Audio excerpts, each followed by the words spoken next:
안녕하세요. 오늘은 사랑하는 데에 멀어지는지 그 이유와 되돌리는 법에 대한 이야기를 준비했습니다. 따뜻한 차 한 잔처럼 편안하게 들어주세요. 구독과 좋아요 눌러주시면 여러분의 곁에서 마음을 지켜주는 이야기로 찾아오겠습니다. 여러분 혹시 자식한테 전화했는데 안 받아서 가만히 핸드폰 화면만 들여다보신 적 있으신가요? 제가 아는 어르신 한 분이 눈물을 글썽이며 이렇게 말씀하셨습니다. 내가 그애 대학 보내려고 새벽 4시에 일어나서 일하러 나갔죠. 겨울에 손이 갈라져서 피가 나도 쉴 수가 없었어. 그렇게 30년을 살았는데 지금 그 애가 나한테 하는 말이 뭔지 알아? 제발 전화 좀 그만해요. 저는 그 말을 듣고 한참 동안 아무 말도 할 수 없었습니다. 여러분도 비슷하지 않으신가요? 자식 등록금 대느라 내 옷 한 벌 못 사고 손주봐 달라면 아픈 몸 이끌고 달려갔습니다. 명절이면 며칠 전부터 음식 준비해 놓고 기다렸는데 밥 한 끼 후딱 먹고 먼저 갈게요. 현관문이 닫힙니다. 안부 전화 한 통 올까 싶어 핸드폰을 식탁 위에 올려놓고 하루 종일 들여다봅니다. 화면은 깜깜한 채로 하루가 지나갑니다. 분명 좋은 마음으로 시작했어요. 내 자식만큼은 고생시키지 않겠다고. 내가 못 누린 거 다 해주겠다고. 뼈가 부서지도록 일했습니다. 그런데 돌아온 건 고마움이 아니었어요. 자꾸 간섭해요. 이 한마디였습니다. 그동안 참으로 애쓰며 살아오셨습니다. 자식을 위해서라면 내 한 몸쯤은 아무것도 아니라고 여기며 묵묵히 모든 것을 삼치셨어요. 그 깊고 넓은 마음을 누가 감히 가볍다 하겠습니까? 제가 먼저 깊이 안아드리고 싶습니다. 하지만 여러분, 안타깝게도 여기 아주 냉혹한 사실이 숨어 있습니다. 자식이 효도를 안 하는 게 아닙니다. 오히려 자식을 가장 사랑한 부모일수록 자식이 더 멀어집니다. 그런 걸까요? 그래서 오늘은 자식이 왜 멀어지는지 그리고 딱 한 가지만 바꾸면 자식이 스스로 돌아오기 시작하는 그 방법이 무엇인지 이야기해 보려 합니다. 이 영상을 끝까지 보신 뒤 오늘부터 바로 실천해 보십시오. 답답하고 서운했던 자식과의 사이에 따뜻한 바람이 불기 시작할 것입니다. 앞으로도 인간관계의 지혜를 놓치지 않으시려면 지금 구독과 좋아요를 눌러주세요. 여러분의 삶에 언제나 환한 지혜를 밝혀드리겠습니다. 그럼 바로 시작하겠습니다. 여러분 자식 학원비 대느라 내 옷 한 벌 못 사고 결혼자금 보태느라 노후 적금 깨본 적 있으신가요? 그렇게 다 해줬는데 돌아온 게 아버지 바빠요. 딱이 한마디였다면 오늘 이야기가 여러분을 위한 이야기입니다. 여기 같은 인쇄소에서 25년을 나란히 일했던 두 아버지가 있습니다. 급식 7세 박정우 씨 새벽 10시 반에 나가서 밤 11시에 들어오는 생활을 25년 넘게 했어요. 월급을 타면 자기 용돈 10만 원만 빼고 전부 아이들 학원비 과일비로 넣었습니다. 그도 이창이 달아서 비오는 날 물이 스며들어도 새구들을 안 샀어요. 그 돈이면 아들 영어학원 한 달 치거든요. 아내가 새 점퍼를 사왔다가 오히려 혼이 났습니다. 그 돈이면 딸내이 피아노 레슨 2번이야. 종 씨에게 돈이란 자식에게 흘러가야 하는 물이었어요. 한 방울도 내 쪽으로 돌리면 안 되는 물. 아들은 대기업에 들어갔고 딸은 공무원이 됐습니다. 은퇴하던 날 아내 손을 잡고 말했어요. 이제 됐어. 우리 고생 끝났죠. 그런데 은퇴하고 나니 이상한 일이 벌어졌습니다. 아들한테 전화하면 3번에 1번은 안 받아요. 받아도 아버지 바빠요. 나중에요. 뚝 그 나중에는 오지 않았습니다. 일주일을 기다려도 아들 쪽에서 먼저 전화가 온 적이 없었어요. 지난 추석이었습니다. 주무씨가 며칠 전부터 마음이 들떠 있었어요. 직접 시장에 가서 아들이 어릴 때 좋아하던 양념갈비를 골랐습니다. 고깃집 사장한테 제일 좋은 걸로 달라고 했어요. 집에 와서 양념을 직접 만들었습니다. 아내가 양념은 내가 할게 해도 아니야. 내가 할게 하면서 손수고기를 지었어요. 된장찌개 육수도 전날 밤에 끓여놨습니다. 아들이 어릴 때 아빠의 된장찌개 말이 뗐던 그 레시피 그대로 창추도 씻어서 물기 빼놓고 쌈장도 새로 만들었어요. 식탁을 닦고 또 닦았습니다. 내일 아들이 앉을 자리 추석 당일 아침 주무시는 6시에 눈이 떠졌어요. 아들이 보통 10시쯤 도착하거든요. 상관 신발장을 정리하고 아들이 좋아하는 식혜도 냉장고에서 꺼내놨습니다. 9시쯤 핸드폰을 확인했어요. 연락이 없었습니다. 9시 반, 여전히 없었어요. 10시 문자가 왔습니다. 아버지 올해는 장인 오른데 먼저 가야 있어요. 다음에 갈게요. 중우 씨는 문자를 2번 읽었습니다. 그리고 핸드폰을 식탁 위에 천천히 내려놓았어요. 냉장고 문을 열었습니다. 선껏 재워 놓은 갈비가 그대로 있었어요. 옆에 식혜도 있었고 깻잎도 있었습니다. 냉장고 문을 닫았어요. 아무 말 없이 아내가 부엌에서 나오며 물었습니다. 아들, 주모 씨는 대답하지 않았어요. 거실 창문 쪽으로 걸어가서 밖을 내다봤습니다. 아내도 더 이상 묻지 않았어요. 두 사람 다 알고 있었습니다. 이게 처음이 아니라는 걸. 거실에 갈비 양념 냄새만 은은하게 남아 있었어요.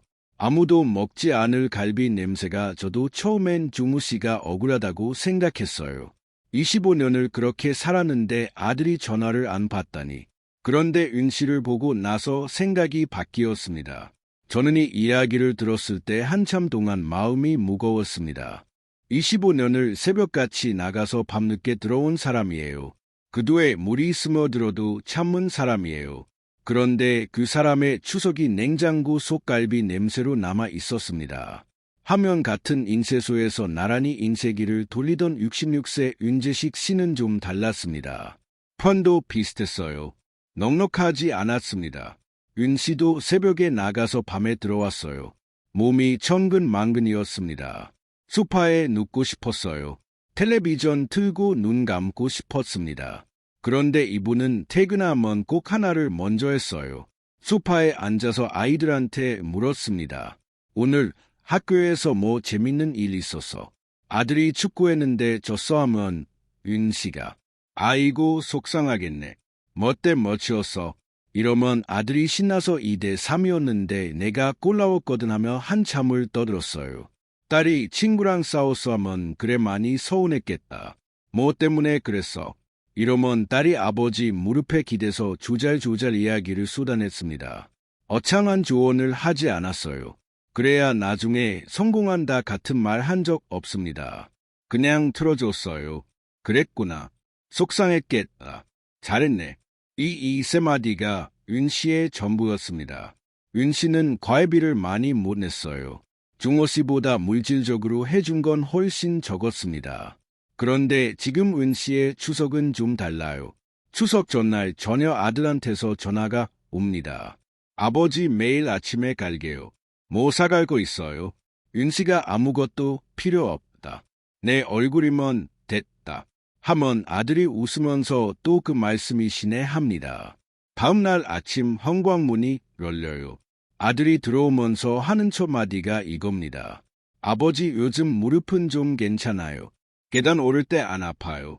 다른 명절 전날부터 와서 음식 준비를 같이 합니다. 아빠 이거 이렇게 하는 거 맞아.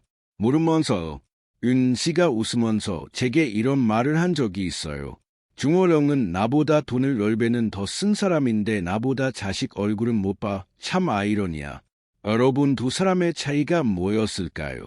다산 정약용 선생님은 아들에게 보낸 편지에서 이렇게 당부하셨습니다. 자식에게 재물을 물려주는 것은 하책이요 그를 가르치는 것은 중책이요 사람됨을 보여주는 것이 상책이다. 선생님은 18년 유배 생활 동안 아들 곁에 있어 주지 못했어요. 돈도 보내줄 수 없었습니다.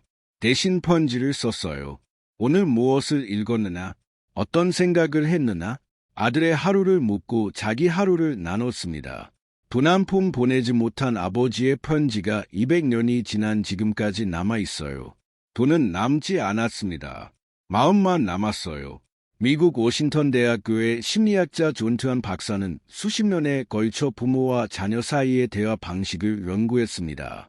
가트만 박사는 이것을 감정 코치형 부모와 감정 억압형 부모로 나눴어요.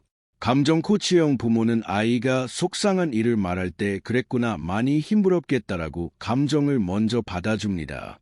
감정 억압형 부모는 그런 거 신경 쓰지 마 공부나 해라고 감정을 차단해요.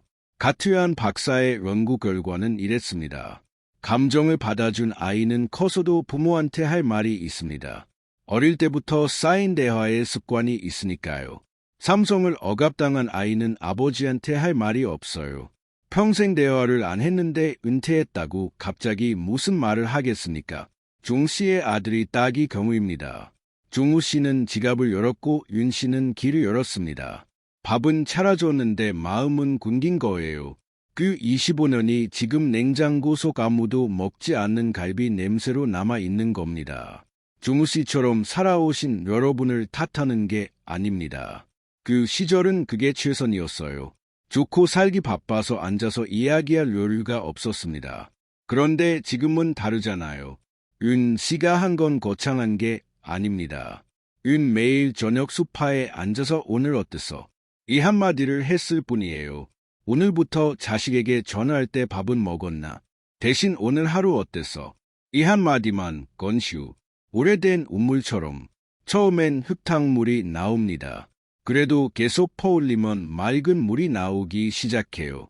그리고 해준 것을 세지 마십시오. 해준 것을 세는 순간 사랑이 거래가 됩니다. 윤 씨는 해준 것을 세지 않았어요. 그래서 아들이 빚값으로 오는 게 아니라 보고 싶어서 오는 겁니다. 그런데 여러분, 자식이 멀어지는 이유가 이것만은 아닙니다. 여러분은 자식한테 전화할 때 첫 마디가 무엇입니까? 밥은 먹었나? 몸은 괜찮나? 요즘 어떻게 지내나? 그런데 혹시 이런 느낌 받아보신 적 있으신가요?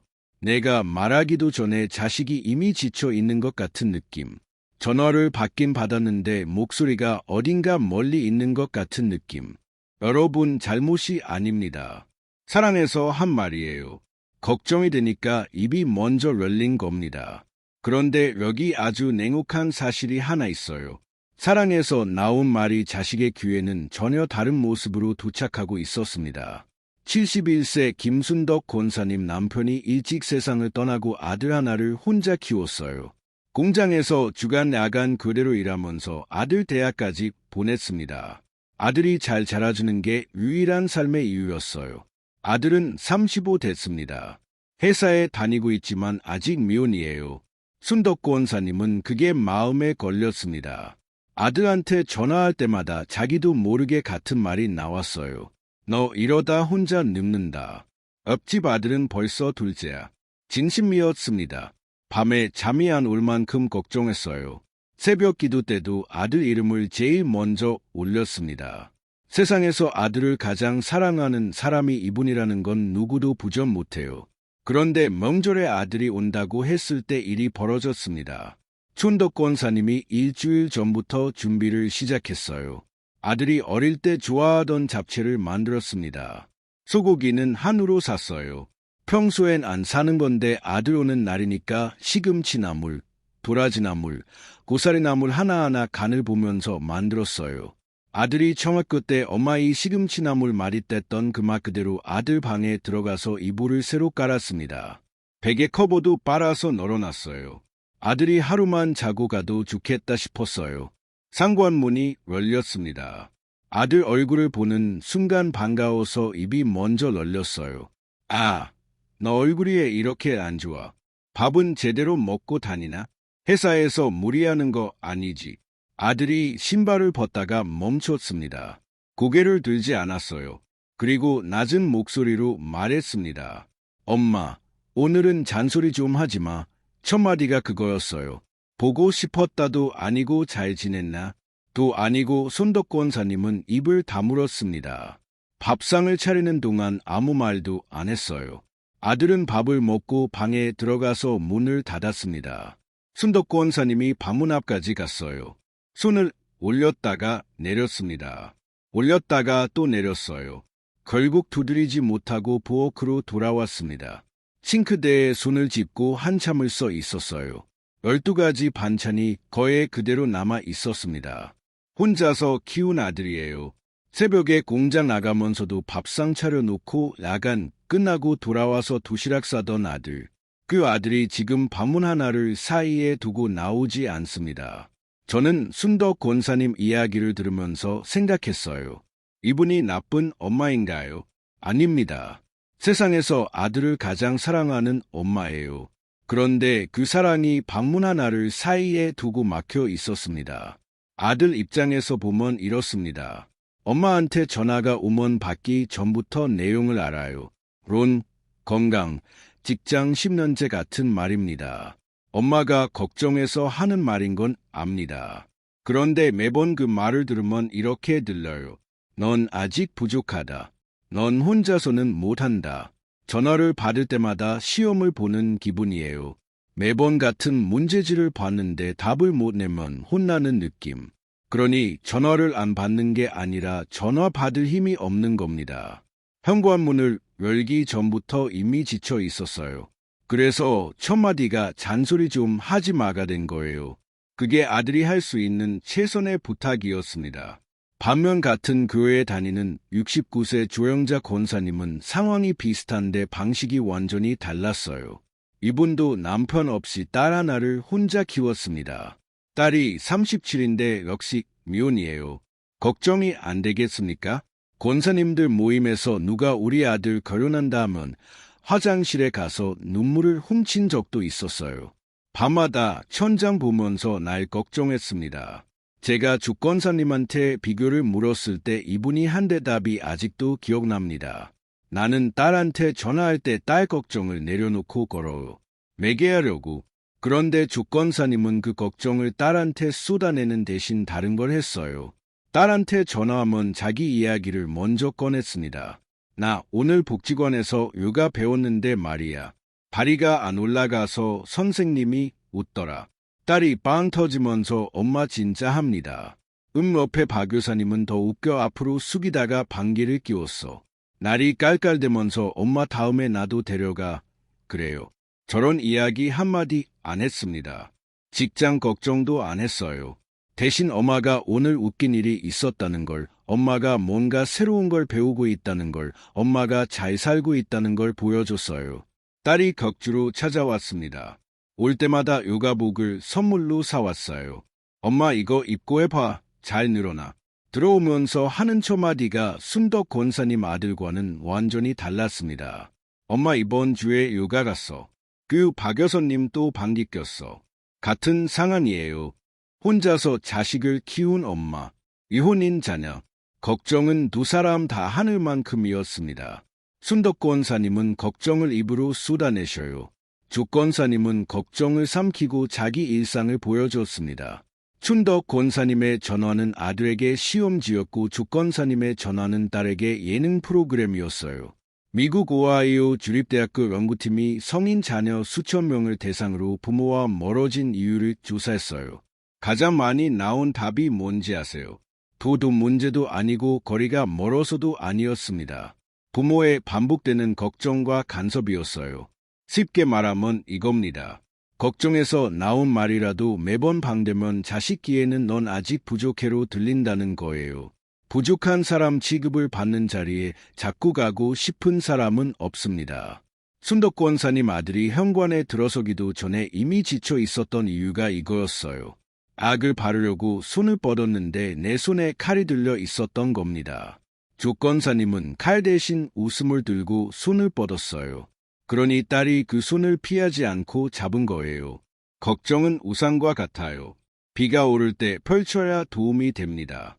맑은 날에 우산을 펼치면 오히려 앞이 안 보여요. 자식이 힘들다고 할 때 꺼내시고 잘 살고 있을 때는 접어두세요. 접어둔 자리에 나 오늘 이런 일 있었어. 한마디를 넣어 보십시오.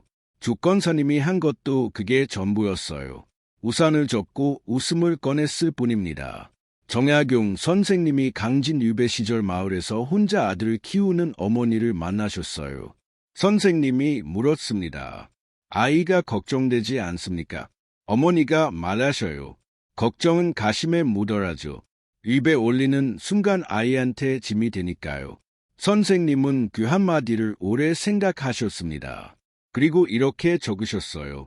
말이 많으면 뜻이 흐려지고 말이 적으면 뜻이 깊어진다. 걱정이 나쁜 게 아닙니다. 다만 그 걱정을 전하는 방식이 자식의 귀에 칼이 될 수 있다는 걸 몰랐던 거예요.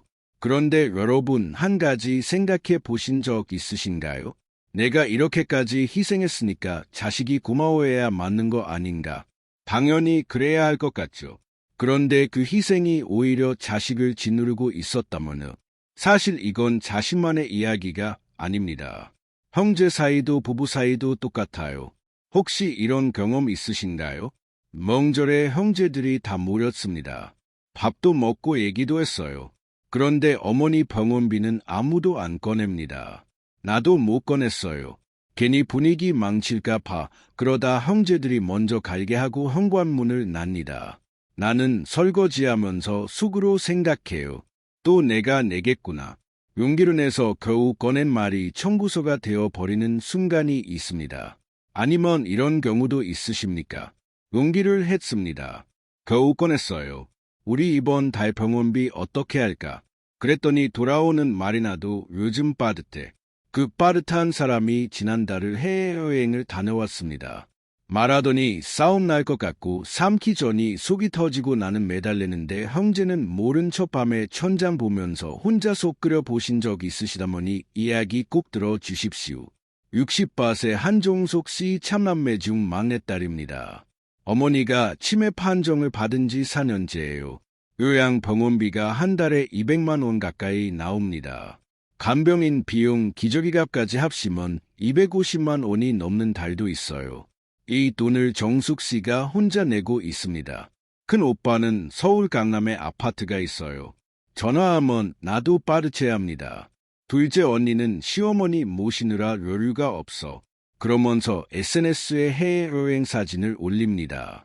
정숙 씨는 이틀에 한 번 요양병원에 가요. 어머니 옷을 갈아입히고 밥을 떠서 입에 넣어드리고 기저를 갈아요. 한 번은 기저를 갈다가 어머니가 정숙 씨 손을 탁 쳤어요.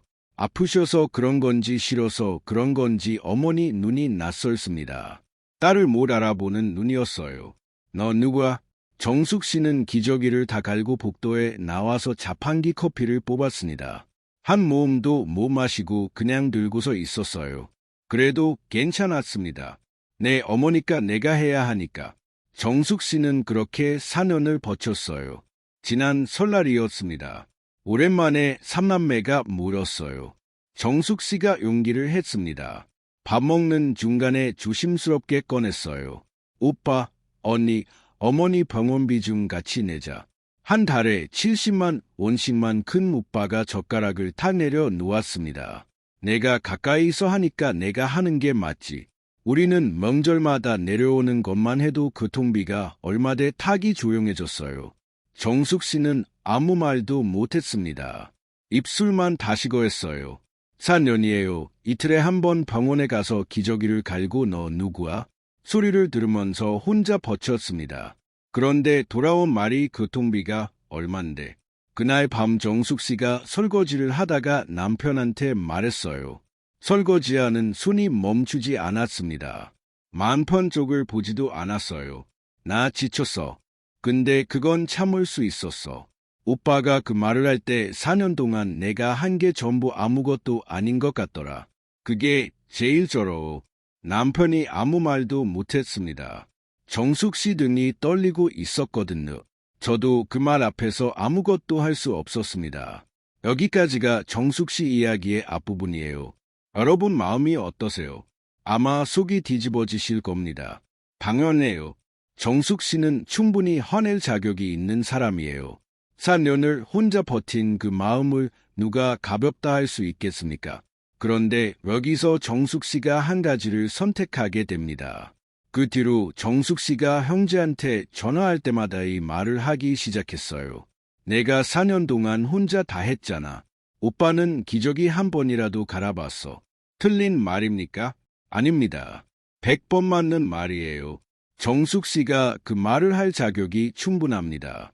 그런데 이상한 일이 벌어졌어요.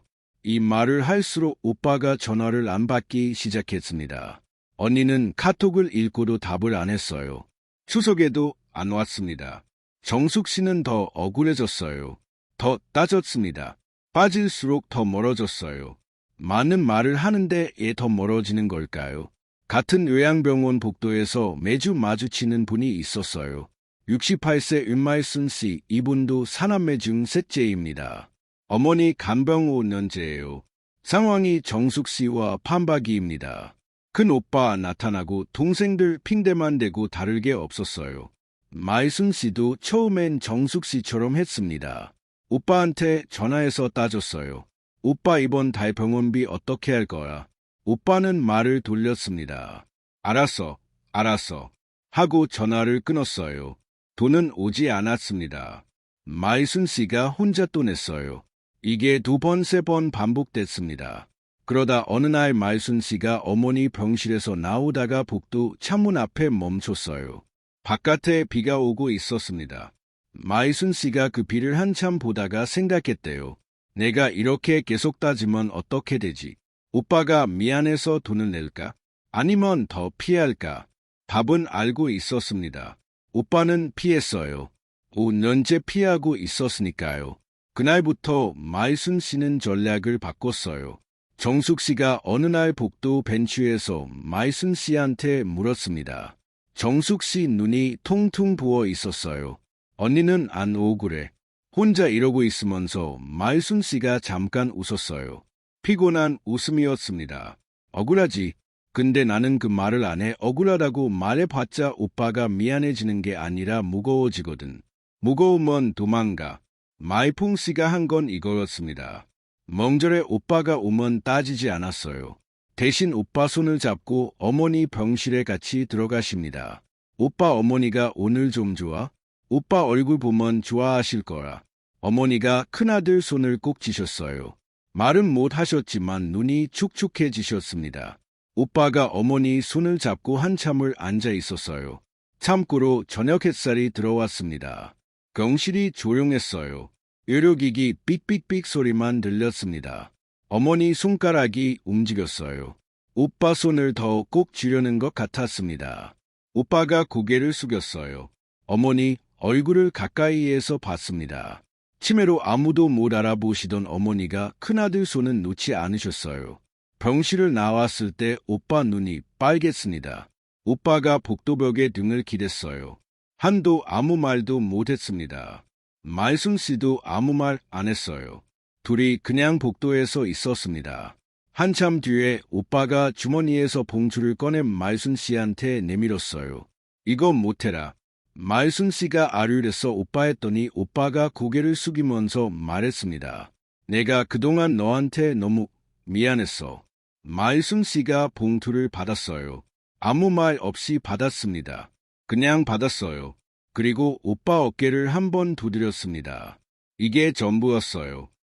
이런 차이가 생긴 걸까요? 미국 로체스터 대학교의 심리학자 에드워드 대시와 리처드 라이언 교수는 수십 년에 걸쳐 인간의 동기를 연구했습니다. 두 사람이 내린 결론은 이겁니다. 외부의 압력으로 움직인 행동은 오래 가지 않습니다. 그런데 스스로 느껴서 움직인 행동은 오래 갑니다. 이것을 자기 결정 이론이라고 해요. 쉽게 말하면 이렇습니다. 나한테 내가 잘못했어라고 하면 방어심이 생겨요. 그런데 내가 스스로 내가 그동안 못했구나를 느끼면 그 마음이 행동으로 이어집니다. 정숙 씨는 오빠한테 말로 미안함을 받아내려 했어요. 마이순 씨는 오빠가 스스로 느끼게 했습니다. 어머니 손을 꼭 쥐는 그 장면을 보여줬어요. 오빠가 스스로 느낀 거예요. 내가 그동안 뭘 했나? 그러니 말이 아니라 행동이 나왔습니다. 마이순 씨는 5년 동안 한 번도 내가 다 했잖아를 안 했어요.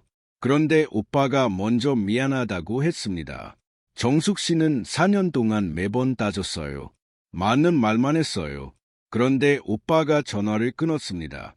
다산 정약용 선생님은 이렇게 말씀하셨어요. 배품은 물과 같아야 한다. 물은 낮은 곳으로 흐르되 자기가 흘러간 자리를 자랑하지 않는다. 자랑하는 순간 물은 고여서 썩는다. 정숙 씨의 억울함이 거짓이었다는 게 아닙니다.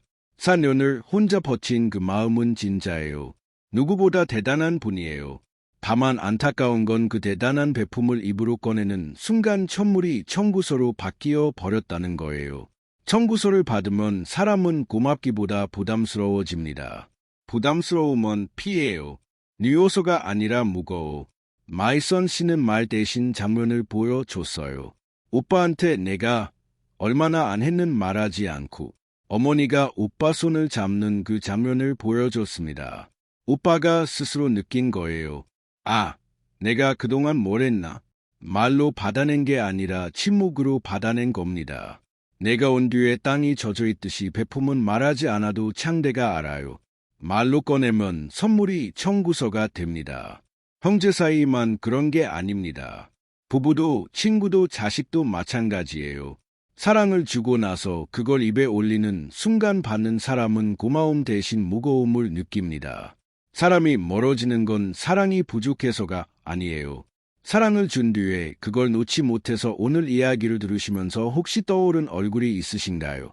그 사람을 생각하시면서 마지막 이야기를 들어주십시오. 돌이켜보면 하나의 공통점이 있었습니다. 정호 씨는 25년을 새벽같이 나가서 밤늦게 들어왔어요. 그도에 물이 스며들어도 참았고 점퍼 지퍼가 고장나도 꿰매 입었습니다. 그런데 아들은 전화를 안 받았어요. 순덕 권사님은 아들이 걱정돼서 잠을 못 이루면서 매일 기도했습니다. 그런데 아들이 명절에 와서 한첫 마디가 잔소리 좀 하지 말았어요. 정숙 씨는 4년 동안 어머니 기저귀를 갈면서 혼자 버텼습니다. 그런데 형제한테 따질수록 더 멀어졌어요. 사랑이 부족했던 게 아닙니다. 넘쳤어요. 그런데 그 넘치는 사랑이 자식한테, 형제한테, 가족한테 다른 모습으로 도착했던 겁니다. 밥은 차렸는데 마음은 안 물어봤고 걱정을 쏟아냈는데 자식한테는 시험지처럼 느껴졌고 희생을 말했는데 그게 갚을 수 없는 빚이 되어 버렸어요. 여러분이 잘못한 게 아닙니다. 그 시절엔 그게 사랑하는 방법의 전부였어요. 먹고 살기 바빠서 앉아서 이야기할 여유가 없어서 걱정이 되니까 말이 나와서 다 이유가 있었습니다. 그 마음을 누가 탓할 수 있겠습니까? 다만 오늘 하나만 기억해 주십시오. 정약용 선생님은 평생 관직에 있으면서 수많은 부모와 자식의 이야기를 보셨어요. 바르는데 멀어진 관계 아무것도 못해줬는데 끝까지 곁에 남은 관계 그 차이가 뭔지 오래 생각하셨습니다. 그리고 유배지에서 아들에게 보낸 편지에 이렇게 쓰셨어요. 베풀고 나서 그것을 입에 올리지 마라. 입에 올리는 순간 선물이 빚이 된다. 진정으로 사랑하는 자는 주고 나서 가물에 띄워보내듯 있는다. 잊어야 비로소 상대 마음에 내가 남는다. 여러분이 자식에게 해준 것들 이제 가물에 띄워 보내십시오. 그래야 자식이 빛으로 오는 게 아니라 보고 싶으니다. 그동안 자식 때문에 서운하셨던 그 마음, 전화 한 통 없어서 핸드폰만 들여다보셨던 그 시간 명절에 빈 식탁 앞에 앉아 계셨던 그 저녁 이제 그 이유가 조금 보이시지 않습니까? 자식이 나를 버린 게 아니었어요. 내 사랑이 자식한테 다른 모양으로 도착했던 거예요. 모양만 바꾸면 됩니다. 오늘부터 딱 한 가지만 해보십시오. 자식한테 전화할 때 밥은 먹었나? 대신 오늘 하루 어땠어? 이 한마디 걱정이 올라올 때 결혼은 언제 하냐 대신 나 오늘 이런 일 있었어. 이 한마디 해준 것이 목구멍까지 차오를 때 한 번만 삼치고 엄마는 괜찮아. 이 한마디, 이 세 마디가 자식의 어깨 위에 올려놨던 돌을 하나씩 내려줍니다.